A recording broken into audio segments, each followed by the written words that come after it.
जो मुस्कुरा रहा है उसे दर्द ने पाला होगा। जो चल रहा है उसके पाँव में छाला होगा। बिना संघर्ष के इंसान चमक नहीं सकता। जो जलेगा उसी दिए में तो उजाला होगा। क्यों बचें संघर्ष से, संघर्ष ही तो जीवन की आत्मा है। जितना कठिन संघर्ष होगा उतनी ही शानदार जीत होगी।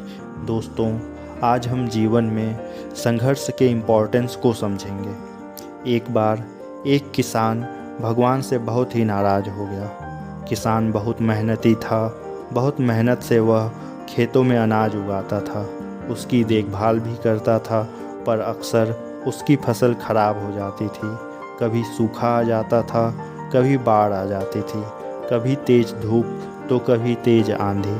कोई न कोई कारण बन ही जाता था कि उसकी फसल खराब हो जाती थी। एक दिन वह किसान गुस्से में आसमान की ओर देखकर भगवान से कहा, हे ईश्वर, आपको लोग सर्वज्ञाता मानते हैं। ऐसा मानते हैं कि आप सब जानते हैं। कहते हैं कि आपकी इच्छा के बिना एक पत्ता भी नहीं हिलता। पर मुझे तो ऐसा लगता है कि आप छोटी से छोटी बात भी नहीं जानते। आपको तो ये भी नहीं पता कि खेती बाड़ी करते कैसे हैं।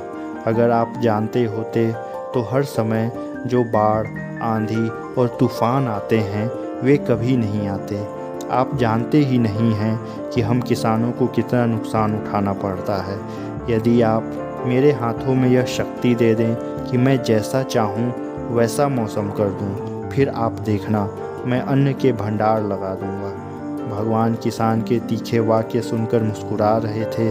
वह किसान के सामने प्रकट होकर बोले, मैं आज से तुम्हें यह शक्ति देता हूँ कि तुम अपने खेतों पर तुम्हारी जैसी इच्छा हो वैसा मौसम कर दोगे। मैं बिल्कुल भी दखल नहीं दूँगा।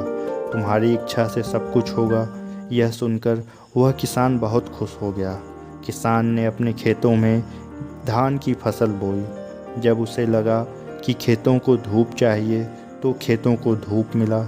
जब पानी बरसना चाहिए था तब पानी बरसा। आंधी, तूफान, बाढ़ कुछ भी अपने खेतों में नहीं आने दिया। किसान के खेत में इस वर्ष ऐसी फसल हुई जैसी पहले कभी नहीं हुई थी। हरी भरी लहलहाती फसल देखकर मन ही मन वह किसान बहुत खुश हो गया और सोचने लगा कि अब सबूत के साथ दिखाऊंगा भगवान को कि इसे कहते हैं शक्ति का सही उपयोग। मेरी सफलता देखकर उन्हें अपने नियम जरूर बदलने पड़ेंगे। कुछ दिन गुजरे और फसल काटने को तैयार हो गए। किसान बहुत उत्सुकता के साथ फसल को काटने लगा, पर जैसे ही उसकी नज़र धान की बालियों पर गई तो उसने अपना सिर पीट लिया और वह रोने और चिल्लाने लगा। धान की एक भी बाली के अंदर चावल का दाना नहीं था। सारी बालियां अंदर से खाली थीं। किसान बहुत दुखी हो गया। उसने भगवान को रोते हुए पुकारा, हे प्रभु, तुमने ये मेरे साथ क्या किया? क्या तुमने मुझे कोई सज़ा दी? भगवान बोले, पुत्र, ये तो होना ही था। तुमने पौधों को संघर्ष करने का मौका ही कहाँ दिया। ना तो तुमने उन्हें आंधियों से जूझने दिया, ना तेज़ बारिश झेलने दिया और ना ही धूप में तपने दिया। तुमने उन्हें एक भी चुनौती का सामना करने नहीं दिया। इसलिए सारे पौधे अंदर से खोखले रह गए। क्योंकि जब आंधी, तूफान, तेज़ बारिश और धूप पड़ती है तभी ये पौधा अपने अस्तित्व को बचाने के लिए संघर्ष करता है। और इसी संघर्ष से बालियों के अंदर दाना पैदा होता है, जिसमें शक्ति होती है, जिसमें ऊर्जा होती है। और यही ऊर्जा पूर्ति तुम्हारे धान के दानों में नहीं हुई, क्योंकि तुमने उन्हें कठिन परिस्थितियों से गुजरने ही नहीं दिया जहाँ उनके अस्तित्व का जन्म होना था। इसलिए सारी बालियां खाली हैं। इनमें एक भी चावल का दाना नहीं है, क्योंकि तुमने अपने पौधों को संघर्ष कराया ही नहीं। दोस्तों, याद रखिए, सोने में भी स्वर्णीय आभा तभी आती है जब वह आग में तपने, गलने और हथौड़े से पीटने जैसे संघर्षों से गुजरता है। कोयले का टुकड़ा भी हीरा तभी बनता है जब वह उच्च दाब और उच्च ताप की मुश्किल परिस्थितियों से गुजरता है।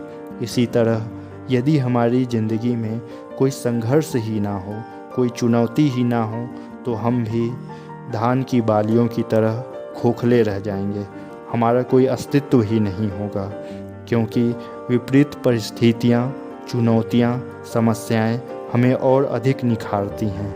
यदि हमारे जीवन में कठिन परिस्थितियाँ और चुनौतियाँ आएँ तो घबराना नहीं, बल्कि उनका डटकर सामना करना, विश्वास रखना कि आप और अधिक निखर जाएंगे और अधिक मजबूत बन जाएंगे।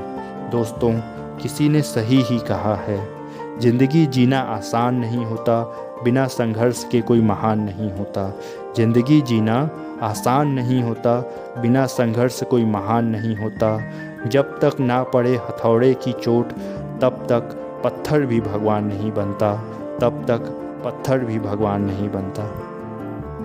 अगर आपको वीडियो पसंद आया तो उसे लाइक और शेयर करें और चैनल को भी सब्सक्राइब करें।